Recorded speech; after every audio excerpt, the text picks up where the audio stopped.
আজকের ভিডিওতে আমি আপনাদের সাথে শেয়ার করব লোভী নারী চেনার 6টি উপায়। তাই সম্পূর্ণ ভিডিওটি মনোযোগ সহকারে দেখতে থাকুন। পৃথিবীতে অনেক ধরনেরই নারী আছে, তবে এক একজন এক এক রকমের হয়ে থাকে। কারো সাথে কারো মিল খুঁজে পাওয়া যায় না।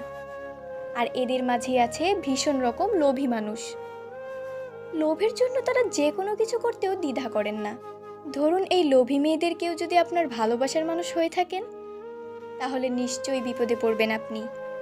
এই ক্ষেত্রে সেই কিন্তু সর্বদা নিজের স্বার্থে আপনাকে ব্যবহার করবে। দিন শেষে আপনার মনে হবে আপনি একটি পাপোশের মতন। আর তাই এই লোভী মানুষগুলোকে চিনে রাখাটা ভীষণ জরুরি নয় কি? তাহলে কিভাবে চিনবেন? নাম্বার 1, লোভী প্রকৃত মেয়েগুলো সাধারণত মিষ্টিভাষী হয়ে থাকেন। এদের কথায় মিষ্টতা থাকে। মিষ্টি কথা বলে এরা মানুষকে ভুলিয়ে রাখতে পারেন। এদের কথা শুনে আপনার মনে হবে সে প্রচণ্ড রকমের ভালো একটি মেয়ে, সে কোনো অন্যায় করতেই পারে না। এমনকি সে সবসময় আপনার মন জোগানোর চেষ্টা করে থাকবেন। এরা আপনার সাথে ভালো ব্যবহার করে আপনাকে বিপদে ফেলে দিতে যে কোনো মুহূর্তে প্রস্তুত থাকবে। তারা একটু দ্বিধা করবে না। নাম্বার 2, লোভী প্রকৃতির মেয়েদের অনেক বন্ধু থাকে, তবে এদের প্রকৃত বন্ধু থাকে না। প্রতি মুহূর্তেই এদের বন্ধুত্বের বদল হয়। আজ একজন তো কাল আরেকজন। এরা শুধু প্রয়োজনেই মানুষের সাথে মিশে থাকেন। প্রয়োজন শেষ হলে যত দ্রুত সম্ভব এরা কেটে পড়ে। এক বন্ধুর থেকে আরেক বন্ধুর কাছে সুযোগ বেশি পেলে তারা বন্ধুত্ব নষ্ট করতেও দ্বিধাবোধ করেন না। নাম্বার 3, লোভী মেয়েরা সবসময় যা করবে হিসেব কষে করে। এরা হুটহাট করে কিছু করে না। এদের মধ্যে সবসময় এটা না ওটা এমন একটা ভাব লক্ষণীয়। যেখানে এদের লাভ থাকে সেদিকেই এরা যায়। ওটার চেয়ে এটাতে যদি এদের লাভ বেশি হয়, তাহলে তারা এটা করতেই স্বাচ্ছন্দ্য বোধ করে। নাম্বার 4, লোভী মেয়েরা একবার যদি কোনো জিনিসের প্রতি আকর্ষিত হয়, তাহলে এরা কখনোই অল্পতে সন্তুষ্ট থাকে না। তাই নিজেদের চাহিদা মেটানোর জন্য এরা যত সম্ভব মানুষের কাছে যায়। উদ্দেশ্য একটাই, ওটা আমার চাই চাই।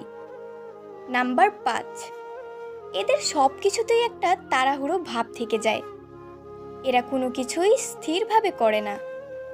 তবে এরা কখনোই একটা কাজ করে থেমে থাকে না। এরা কখনোই কোনো কিছুর লোভ সামলাতে পারে না। নাম্বার 6, লোভী প্রকৃত মেয়েগুলো সবসময় অনেক বেশি কথা বলে। বলতে গেলে এরা বাচাল প্রকৃতির হয়ে থাকে। একবার কথা বলা শুরু করলে এরা থামতে চায় না। তবে এমন কোনো কথা এরা বলে না যা অন্যের রাগের কারণ হতে পারে। ভালো কথাই মিষ্টি স্বরে বলে। নাম্বার 7, এরা মানুষকে উত্ত্যক্ত করতে বেশি পছন্দ করে। বিভিন্নভাবে তারা সবাইকে উত্ত্যক্ত করে থাকে। অতিরিক্ত কথা বলে, বারবার এক কথা বলে, যে কোনো জিনিসের জন্য ধর্ণা ধরে তারা সবাইকে উত্ত্যক্ত করে বসে। এছাড়া মহিলারা কিছু বিশেষ ছলনায় প্ররোচিত করে ফেলেন পুরুষদের, আটকে ফেলেন ছলনার ফাঁদে। তাহলে জেনে নিন তাদের 5টি ছলনার অভিনয় কৌশল। চোখের জল। মহিলারা খুব সহজেই একজন পুরুষকে ফাঁদে ফেলতে পারে। তবে কিভাবে? চোখের 2 ফোঁটা জলই একজন পুরুষকে ফাঁদে ফেলার জন্য যথেষ্ট। এক্ষেত্রে তেমন কোনো কষ্ট ছাড়াই যে কোনো কাজে পটিয়ে ফেলা যায় একজন পুরুষকে। অফিসের কাজের চাপে অতিষ্ঠ হওয়ার অভিনয় করে চোখের জল ফেলেই কি সুন্দর আরেক সহকর্মীকে গাধার মতন খাটিয়ে নিতেন নায়িকা। কারণ আজও অধিকাংশ পুরুষই নারীর চোখের জলকে অবহেলা করতে পারেন না। কিছু বিষয় মাথায় রাখুন। কিছু নারী বা পুরুষ হয়তো জীবনে অনেক কষ্ট পেয়েছেন, তাই নিরাপত্তা চাওয়ার প্রবণতা বেশি। তাদের সাথে লোভী ভাবা ঠিক নয়। কোনো একটি গুণ দেখে চূড়ান্ত সিদ্ধান্ত না নিয়ে সম্পূর্ণ আচরণ পর্যবেক্ষণ করা উচিত। লোভ সবসময় শুধু টাকার জন্য নয়, মানসিক চাহিদা, সামাজিক মর্যাদা বা ক্ষমতার প্রতিও হতে পারে। আপনি কি করতে পারেন? সম্পর্ক গড়ার আগে পর্যবেক্ষণ করুন। একতরফা সম্পর্ক বা দমনমূলক আচরণ মেনে নেবেন না। নিজের সীমা নির্ধারণ করে দিন। সাহায্য করুন, কিন্তু ব্যবহার হতে দেবেন না।